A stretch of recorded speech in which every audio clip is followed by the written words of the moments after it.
Alright, so in this exercise, we're going to create a grid to control the placement of columns. And then we're also going to add columns to the grid intersections.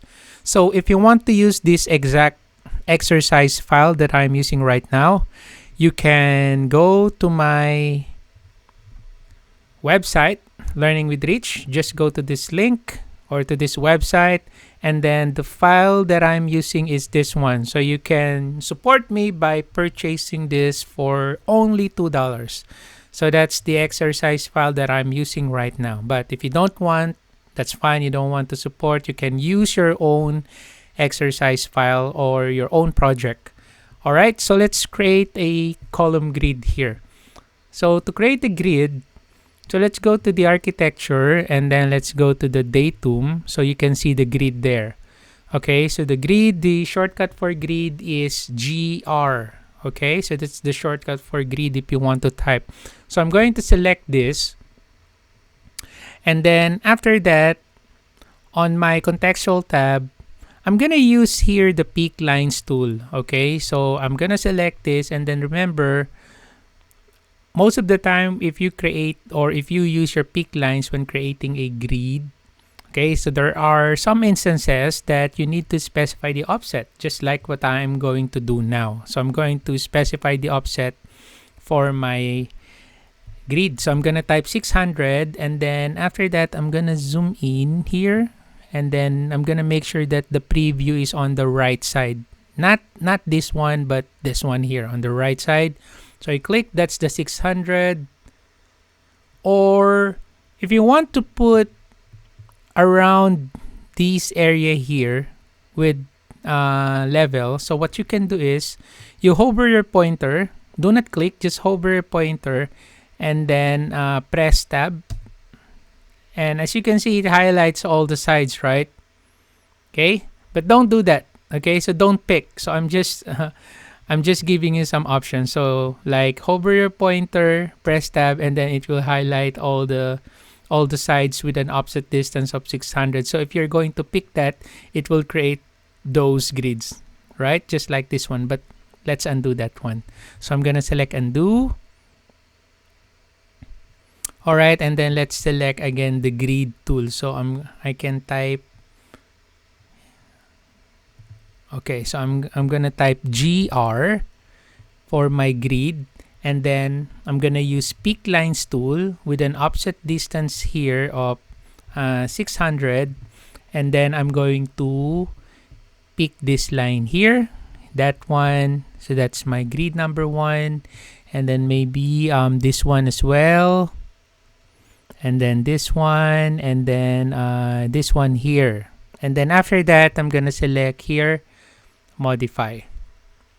Okay, so by default, the grid lines here are by number. Okay, so they are numbered. Okay, so I'm going to copy my grid line number 2 here. Okay, so let's copy this. So let's select that one, and then after that, I'm gonna use the copy tool. Let's click the copy. Okay, and then from the copy panel, so I'm gonna make sure that multiple option here is checked. Okay, so that we can copy our grid line multiple times. Okay, right. Okay, so I'm going to pick now the base point, and then I'm going to pick somewhere here, and then I'm going to pick another point here for my grid. There you go. And then I'll select here modify. So that's it. Okay, so same with my, let me select modify first to terminate it. So same with my grid number 1. So I'm gonna select that, and then I'm gonna select here the copy tool. Okay, make sure multiple there is activated. So let's pick the base point here. So I'm gonna pick another point here. Okay, and then that's it. So I'll just select here modify. Okay, all right, so let's edit our grids here. So I'm gonna select this. Maybe I'm gonna drag this one here just to tidy up it. Okay, So for this one, I'm gonna make this alphabetical. So I'll type A. This one is B. I can also select the grid, and just like my level, I can change it here on my properties. So that's my C.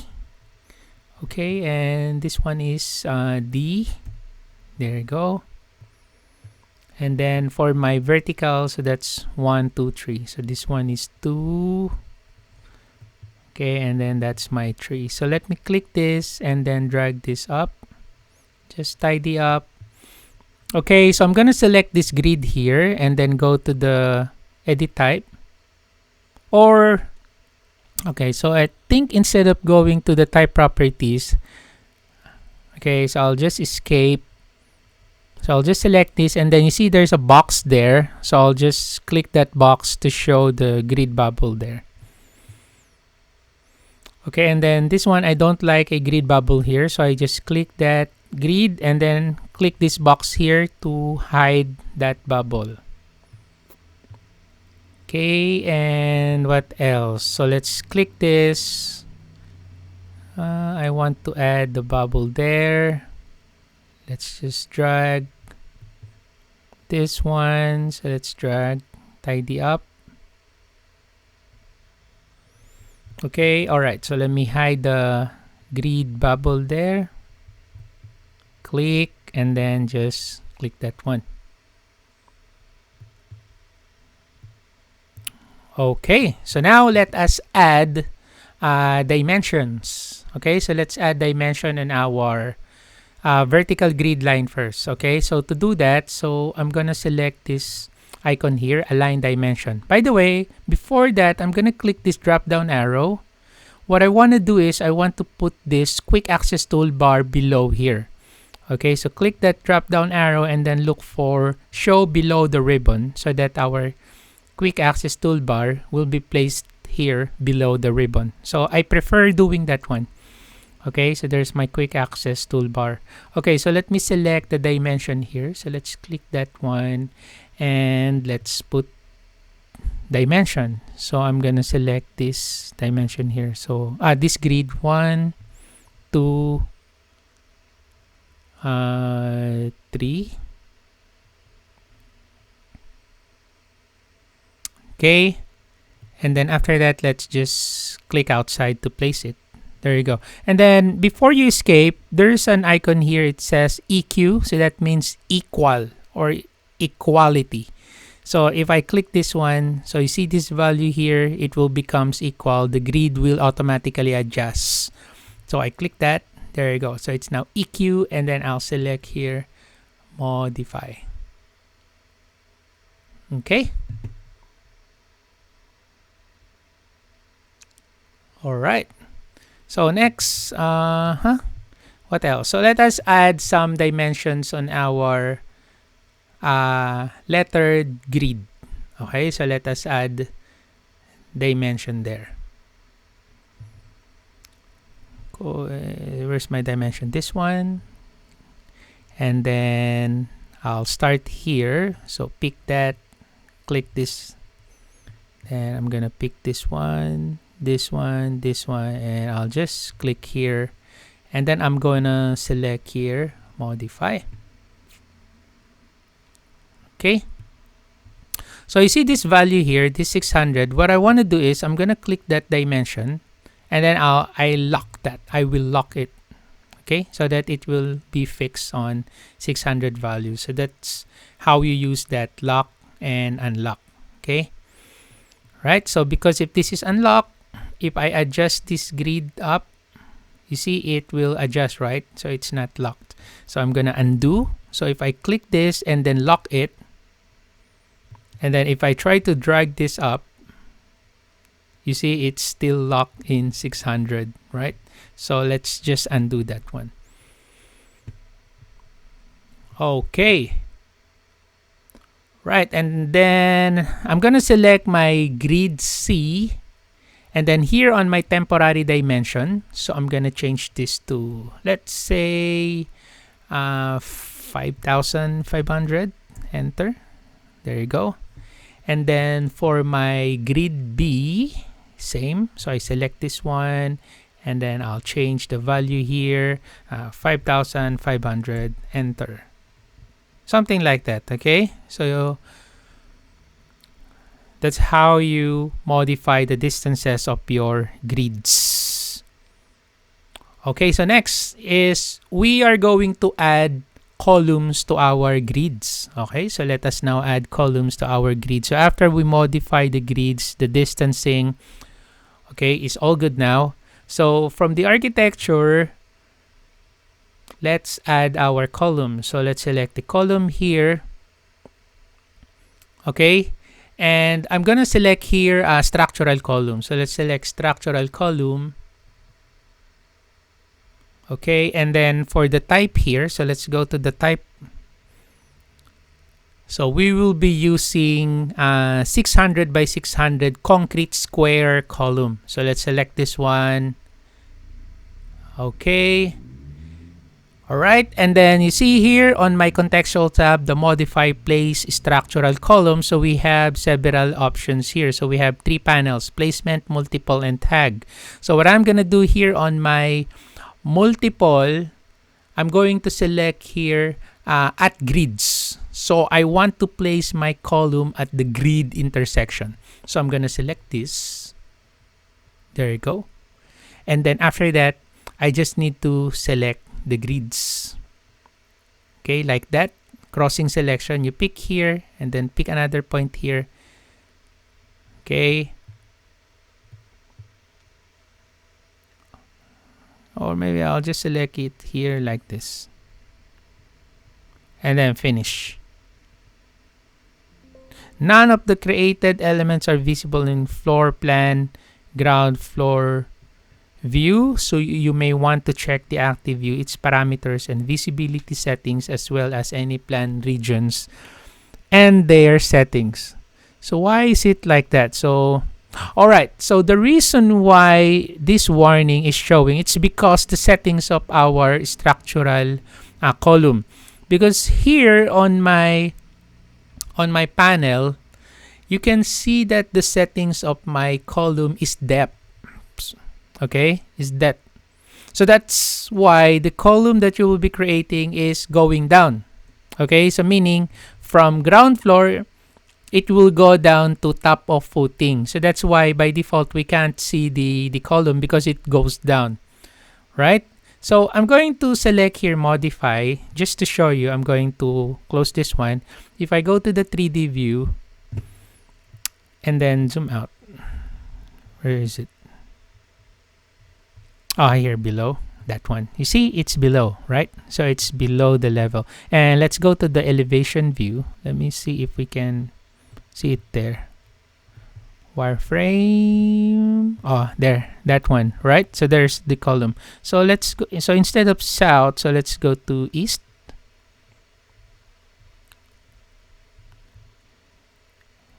Okay, and instead of east, how about west?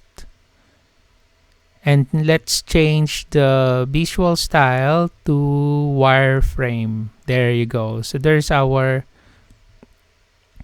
column, right? So it started from our ground floor and it went down to top footing because of the settings when we create our column. So that's why we are having that warning. Okay, so that's how you troubleshoot it, because when you create your structural columns, so there is that setting. So let's go back to the ground floor. So by the way, let me just select all of these columns and then I'm gonna delete that one. So delete that and then let's go back to the ground floor.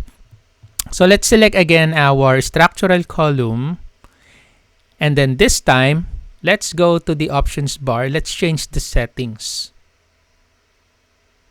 Okay, so I'm going to change the settings of my structural column. So instead of depth that is from your current level, it will go down. So I'm gonna change that to height. That means from your current level, which is ground floor, it will go up. Okay, so let's say for example, I want that structural column will be from ground floor up to maybe all the way to the roof. main roof. Okay, and then again we will be using here at grids. All right, so using this one 600 by 600. So if I crossing this one like that, so there's now your column, right? So select like that, see? Right, so what we are going to do is let us just select the intersections like that, and there's the preview of our column.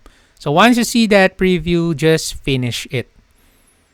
Okay, I can just select all of this to create the column, but I want to show you another way. So instead of doing this, selecting all of the grids like this one, like that one, to create all the column. So what I'm gonna do is I'll just select this portion, and then I'll select your finish, and then I'm just going to copy it. Okay, so that's another way. All right, so let's select this one. Okay, because I want to teach you how to filter, so I'm going to select this area here, but I only want to select the column, right? But it also select the other elements, so I can select here filter. Okay, so if you're going to select from right to the left, right to left, you see the lines is dotted line, right? So if it is dotted line, like from right to left, any elements that will touch that dotted line, that selection, will be selected. So that's why, as you can see, the other elements are also selected because they are touching that dotted line, that selection, that crossing selection. Okay, so that's why they are still selected. So another selection method is window. So this is crossing right to left, and window is this one, left to right. So if it is left to right, the only element that will be selected is only the elements that is inside the window selection. So as you can see, the other elements are not selected because they are not completely inside the window selection. Okay, unlike your crossing selection, if they touch that dotted line, that crossing selection, automatically they will be selected. See? So that is crossing right to left, left to right, that's window. Crossing, window. Okay? Crossing selection, window selection. Okay? So, so crossing selection, window selection. All right. So let me just select, filter, right? So I'm going to use crossing selection because I want to show you how to use filter. All right. So I'm going to select like this. So I only want to select the column, but problem is I was able to select all the other elements as well because I use crossing selection. But don't worry, there is a filter tool here. So you can filter your selection. So just click that button and then, okay, so let us just wait. It's still loading. Okay, so so these are the elements that you just selected, right? So there's an option here, check none. So I only want my structural columns. So just check that one and then I'll just select here, okay. There you go. So it's now selected. You see here on my properties, it will becomes 4. There you go. So structural column 4. So I'm going to copy that. Okay, and then I'm going to pick my grid here, base point, and then pick this one, and then pick here. There you go. And then I'll select here, modify. Okay. So let's have a look at the 3D view. So let me just close the other views, close inactive views, and then let's go to the 3D view. There you go. Okay. All right. So let's change our visual style to our detail level to fine, and then the visual style to maybe shaded view. There you go. Okay. We can type WT, Whiskey Tango, WT for tile window. So we can see the two views side by side. All right. So that's it for this exercise. Thank you for watching, guys. Have a nice day.